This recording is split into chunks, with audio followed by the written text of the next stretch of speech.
Na nossa última aula, nós falamos sobre o botão de adicionar e terminamos nele. Nesta aula, a gente vai avançar um pouquinho e, para a gente ganhar um pouco de tempo, eu já fiz aqui algumas modificações no layout do formulário e você pode implementar também essas modificações e com isso a gente ganha mais tempo para analisar aquilo que de fato é necessário. Então a gente já tinha o botão adicionar, você se lembra disso. Eu adicionei aqui mais um botão, o alterar, e o botão excluir. Vale lembrar que os nomes que eu dei para eles, né, o adicionar a gente já tinha o nome dele aqui, ó, que era o btn adicionar. Agora, para o alterar, eu dei o nome de btn edição, ou pode ser alterar também, não tem problema. E aqui o btn excluir, ok?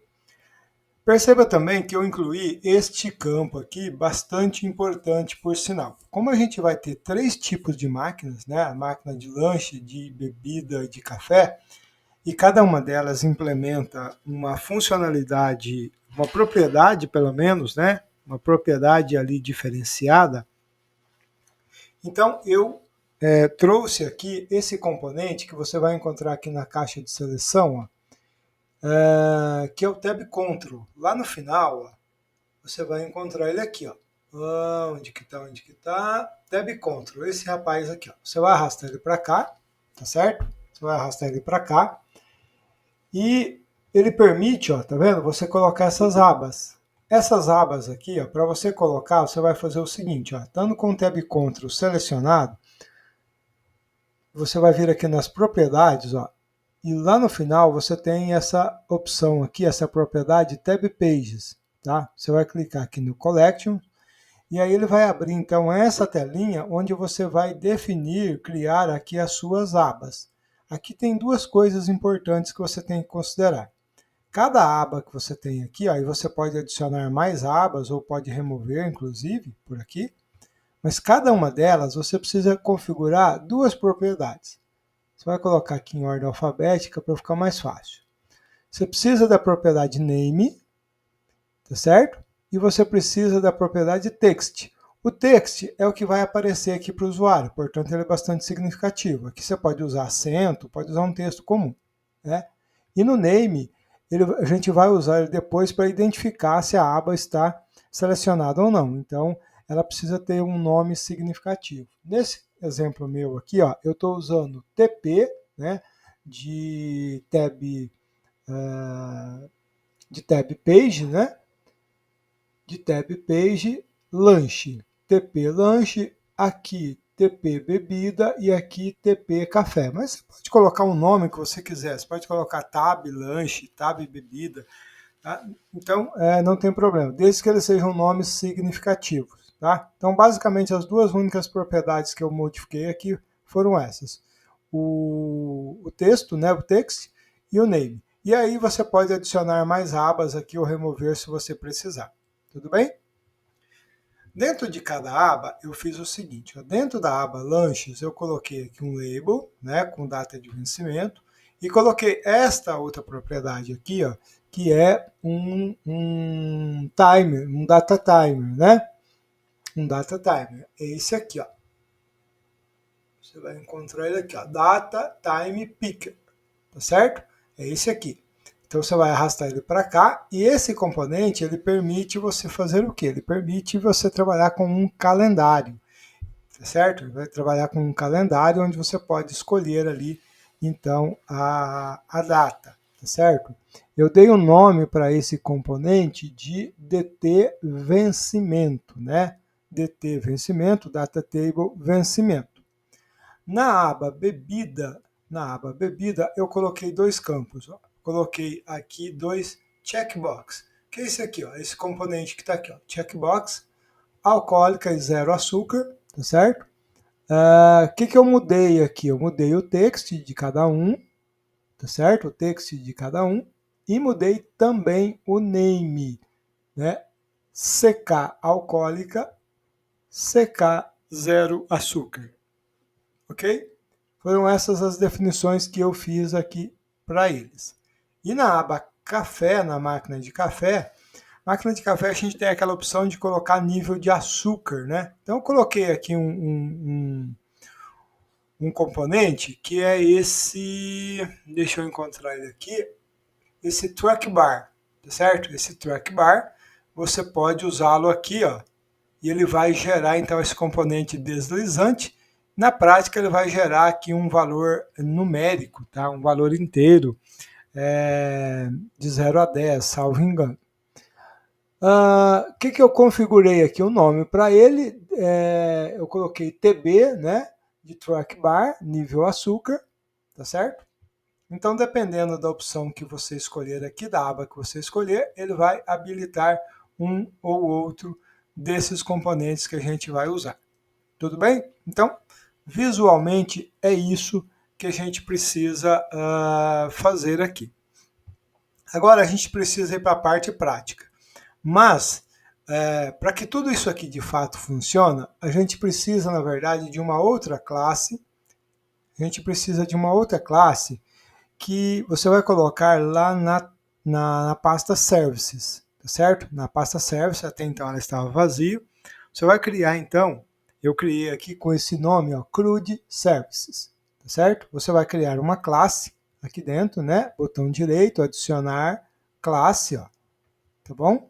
E você vai dar um nome para essa classe de CRUD Services, CRUD Service, né?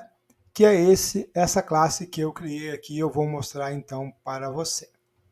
O que essa classe faz? Essa classe ela é o coração do nosso sistema. Tá? Ela contém a regra de negócio, ela contém ali as operações, né, relacionadas com o banco de dados. Então, essa classe CRUD Service, ela vai ter aqui um método construtor vazio, tá certo? E ela tem uma propriedade, ó, uma propriedade que ela é privada, ela é read-only, ou seja, é uma propriedade apenas de leitura. E essa propriedade, ela vai se chamar context, tá? Observe aqui, ó, o underline antes do nome. Esse underline aqui em C#, ele tem um significado. E normalmente ele é usado quando você vai definir uma propriedade privada, por exemplo, um método privado. Então você, para assegurar, né, que quando você estiver trabalhando lá embaixo, né, você lembrar que essa propriedade ela é privada, né, utiliza-se normalmente por convenção esse underline aqui antes, tá? Então ela é uma propriedade chamada context, e ela é do tipo appdbcontext. Esse appdbcontext, vamos lembrar, ele está aqui na aba data, ó. Nós criamos ele aqui. É a classe que faz a conexão com o banco, tá certo? É a classe que define aqui, ó, as tabelas do banco, né? Ela relaciona, né, o banco de dados com os objetos que eu tenho. Lá no model, ó, eu tenho máquina bebida, tenho todas as classes que são as entidades, né, que são os modelos do meu sistema. E lá no banco de dados eu tenho as tabelas. No nosso caso, a gente tem uma tabela só, né? Então, o que ele vai fazer aqui? Ele vai conectar com o banco. Aqui nós temos as informações de conexão com o banco, ó, tá vendo?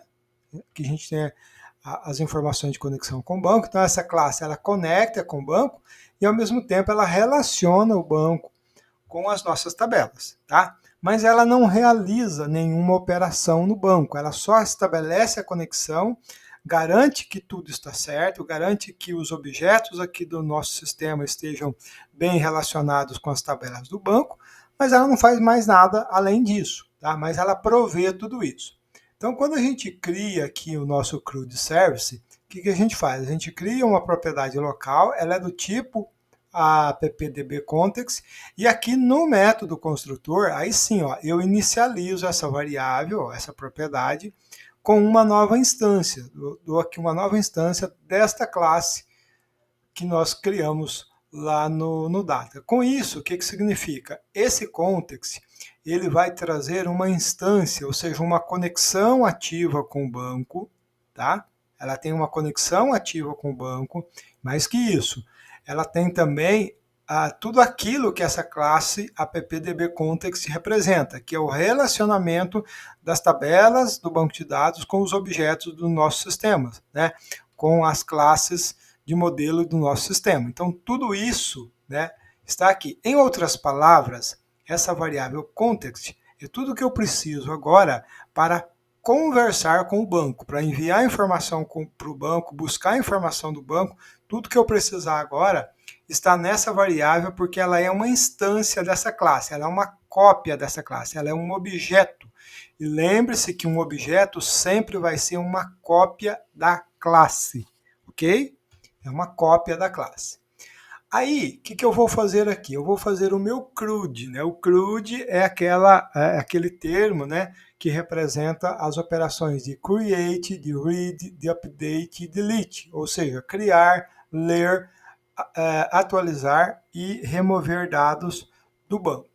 Então eu crio aqui, ó, um método chamado adicionar, certo? O método adicionar. Esse método ele recebe como parâmetro um objeto do tipo máquina, né? Vamos lembrar que objeto do tipo máquina é esse aqui, tá bom? Então ele precisa receber um objeto do tipo máquina. O que ele faz com esse objeto? Então eu vou pegar o context, ó. Vou pegar o context e vou fazer o quê? Eu vou adicionar esse objeto, ó. Vou adicionar esse objeto e na sequência, pegando o mesmo context, eu vou dar um save change. Save changes aqui é o comando que efetiva as coisas no banco de dados. Aqui eu estou dizendo o que eu vou fazer no banco de dados, que é pegar o objeto que eu recebi como parâmetro e adicionar ele no banco. Ou seja, aqui eu vou fazer um insert lá no banco, eu vou inserir esses dados, eu vou criar um registro na tabela lá do banco de dados com os dados desse objeto, né? Se você se lembra bem, uma tabela do banco de dados ela precisa ser um espelho, né? Ou seja, ela precisa ter as mesmas informações que eu tenho no objeto. Exatamente para isso. Para eu pegar um objeto como esse aqui, ó, e mandar ele para o banco e isso funcionar, né? Então, nessa primeira linha, eu estou dizendo o que eu vou fazer. Ou seja, eu armo toda a estrutura, eu configuro o que eu tenho que fazer. Mas é o save changes que vai efetivar, que vai de fato executar isso lá no banco, tá? Então, esse método é bem simples. O que ele vai fazer é isso? Vai receber um objeto e vai gravar esse objeto no banco, tá? Por debaixo dos panos, o que o ORM, aqui o Entity Framework do C# vai fazer, ele vai executar um insert, tá? Ele vai executar um insert no banco para inserir esses dados. Depois, eu tenho aqui dois métodos, ó, o método listar todos e o método obter por código. Os dois métodos são métodos de leitura, tá? São métodos de leitura, mas eles têm uma diferença entre eles. O listar todos vai retornar todos os dados da tabela máquinas. O obter por código vai listar apenas a linha, o registro que atenda a um determinado critério. Tá? Então vamos começar com esse aqui. Ó. Quando eu uso o listar todos, ó, ele não recebe nada como parâmetro, porque ele não precisa, ele vai trazer tudo. Tá? Ele vai trazer tudo. E preste atenção numa coisa, o seguinte, ó, quando eu fiz aqui ó, esse método, eu falei que ele era um método público e eu falei que ele era void. Esse void aqui significa o seguinte, significa que esse método adicionar ele não devolve nada, ele não retorna nada, ele retorna um vazio, na verdade. O void aqui é vazio. Já esse caso aqui não, ó. Eu estou dizendo que o método listar todos, ele vai retornar o quê? Ele vai retornar uma lista do tipo máquina, tá? Então ele vai retornar um objeto, vamos dizer assim, tá certo? Então o que ele vai fazer? Ele vai pegar então o context, né? E vai fazer um toList. O toList é um método que vai fazer a leitura no banco de dados e vai retornar todos os dados da tabela. Tá? Vai retornar todos os dados da tabela.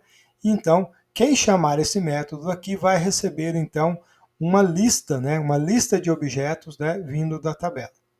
Já o obter por código, não. O obter por código ele recebe aqui um parâmetro código, que é do tipo int. E quando ele fizer a consulta, ó, ele não vai usar o toList, ele vai usar esse first or default, que vai fazer o quê? Que ele vai fazer uma busca, né? Ele vai fazer uma comparação e vai retornar apenas o objeto, apenas a linha, o registro no banco, onde o código lá do banco seja igual ao código passado aqui por parâmetro. Então, nesse caso aqui, normalmente ele retorna um único registro, né? Já que o código ele é único. E aqui ele retorna todos, ok? Depois eu tenho dois métodos aqui para concluir, que é o método atualizar, que não retorna nada, mas ele recebe como parâmetro também um objeto máquina, e ele vai fazer o que? Ele vai fazer um update. Ele vai fazer um update, então o update aqui eu vou dizer o que tem que ser feito, e de novo vou usar o context save change para efetivar. Então aqui ele é muito parecido com o método adicionar. Tá? A diferença é que no adicionar eu uso um add. Então nesse caso ele não vai se preocupar com verificar se existe aquele dado lá no banco, ele simplesmente vai adicionar, ele vai executar um insert. Já aqui no atualizar, não. O atualizar subentende que ele vai atualizar alguma coisa que já existe. Então, eu passei aqui para ele um objeto atualizado. Então, ele vai ter que pegar esse objeto aqui, comparar com o que está lá no banco, ver quais são as mudanças que veio nesse novo objeto e efetivar essas mudanças. Por debaixo dos panos, ele vai executar aqui um update lá no banco. Vale lembrar que nesses dois métodos que eu falei anteriormente aqui de consulta, ele vai executar um select, tá certo? Só que aqui ele vai executar um select em todos os campos e aqui ele vai provavelmente colocar um filtro, né, um where, para fazer a seleção dos dados. Então aqui a diferença é que no update ele vai executar o método update e no remover, o remover é o seguinte, ele vai receber um código, o remover eu não preciso do objeto inteiro que eu quero remover, eu só preciso da identificação dele. Nesse caso aqui a identificação é o código que ele vai receber como parâmetro, e aí ele vai fazer o que? Ele vai fazer lá uma busca primeiro, utilizando o first or default, igual nós fizemos lá em cima, vai encontrar o objeto, vai verificar se esse objeto não é nulo, e se não for nulo, ele remove ele. Percebe uma coisa? Se eu tivesse feito aqui no remover o mesmo que eu fiz no atualizar, mandado um objeto como parâmetro, eu não precisaria fazer isso aqui. Ó. Eu poderia já executar a remoção dele direto, porque o que ele faz também é remover o objeto. Só que eu coloquei de uma forma diferente aqui, né? Para a gente ver que existem aí alternativas que a gente pode usar. Nesse caso, se você não pode receber o objeto, você pode receber só o código de identificação. E aí você faz uma consulta para identificar qual é a linha, né, que atende a esse código, retorna esses dados em um objeto e aí sim manda remover o objeto. Igualmente, né, eu tenho aqui o método remover, o método remove, tá, que vai dizer o que tem que ser feito, mas é o save changes que vai executar de fato esse comando delete, né? Na verdade aqui ele vai executar um delete ali por trás. Bom, então esse é o meu CRUD. Então o que a gente tem que saber aqui? Aqui eu tenho um método para inserir dados, tenho um método para alterar dados, para atualizar dados, tenho um método para remover dados e eu tenho dois métodos para consultas, né? Um que consulta todos os registros, outro que consulta vai consultar com base em um registro em um código específico, ok? Perfeito. Então, esse método está criado e aí a gente volta então lá para o nosso formulário. Lá para o nosso formulário, eu vou entrar aqui agora no código e a gente vai ter que dar uma olhadinha lá no começo do nosso código agora. Primeiro é o seguinte, eu preciso fazer aqui um import, um import do services, né? Agora eu estou utilizando uma classe lá dentro. Esse tipo de import que o C# faz é bem importante, porque aqui eu não estou dizendo que eu vou importar a classe CRUD Service, eu estou fazendo uma referência à pasta Service. Com isso, eu posso utilizar qualquer classe que está lá dentro, que ela já está referenciada. Tá? Então é uma maneira bem inteligente, porque mesmo que eu tenha lá diversas classes lá dentro, não teria problema nenhum, porque eu tenho a referência à pasta, né? ao contexto dele ali, e não exatamente a uma classe específica. Aqui dentro, percebe-se isso aqui, ó. Eu precisei criar aqui uma propriedade chamada de CRUD, underline CRUD, né? De novo, ó, ela é uma propriedade privada, então eu estou utilizando aqui esta forma de escrever, começando com underline. E esta propriedade, eu estou dizendo que ela é do tipo CRUD Service. Ela é do tipo CRUD Service porque aqui, ó, no método construtor, olha o que eu faço. Eu pego essa propriedade e instancio aquela classe que nós acabamos de ver agora, a CRUD Service, né? Crio uma instância dela, crio uma cópia daquela classe. Então, para mim agora, esta propriedade CRUD Service, ela tem tudo que CRUD Service tem. Desculpa, essa propriedade CRUD, underline CRUD, tem tudo que CRUD Service tem. É como se eu pegasse tudo isso aqui, ó, e levasse exatamente para aquela propriedade, tá? Então, com ela agora, eu posso conectar o meu formulário com aquela classe que vai executar o trabalho lá no banco. Tudo bem? Então, ó, no meu adicionar, antes do adicionar, vamos só dar uma olhada nesse método aqui. Ó. Eu coloquei aqui esse método carregar dados. Tá? Esse método carregar dados, que eu chamo ele aqui no método construtor, o que ele vai fazer? Ele vai criar aqui uma variável lista, e essa variável ela vai receber o quê? Ó, vou pegar o meu underline CRUD e vou chamar o método listar todos.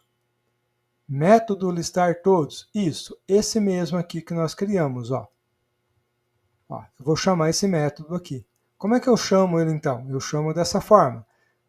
A propriedade CRUD, que eu instanciei ela aqui como uma classe de CRUD Service.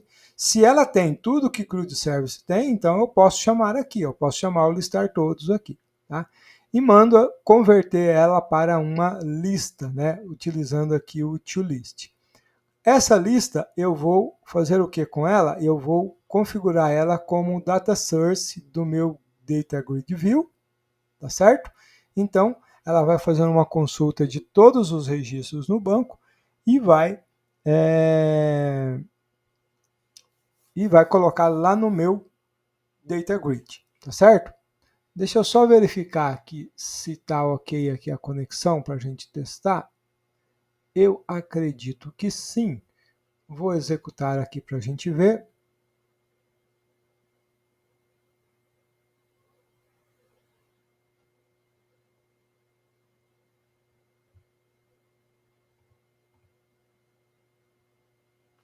Acho que eu não inicializei o banco.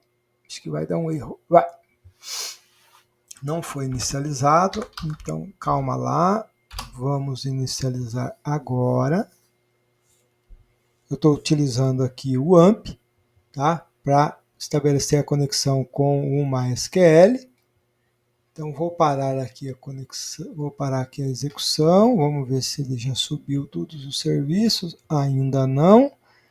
Mas eu já vou executar aqui enquanto ele carrega lá todos os serviços. Agora sim, deu aqui mais um errinho, né? Deu aqui exatamente quando ele foi executar ali o método toList. Ele está dizendo aqui, olha só que interessante, é bom acontecer esses erros porque quem está aprendendo precisa lidar com erros, né? Precisa saber o que fazer com erros. E uma das coisas que eu tenho dito para alunos, né, e que é importante a gente entender é o seguinte, olhem as mensagens de erro. Deu um erro, simplesmente não olha para a mensagem. A mensagem de erro, na maioria das vezes, ela diz qual é o problema. Se você não souber qual é o problema, você não sabe como resolver, né? Então, aqui nesse caso, ela está dizendo o seguinte, ó, ela deu um erro aqui, ó, é uma exceção do MySQL Connector, então eu sei que é um problema com o banco de dados. E ela está dizendo aqui que o database MáquinaDB é desconhecido, tá? Porque eu troquei de máquina aqui e provavelmente nessa máquina aqui o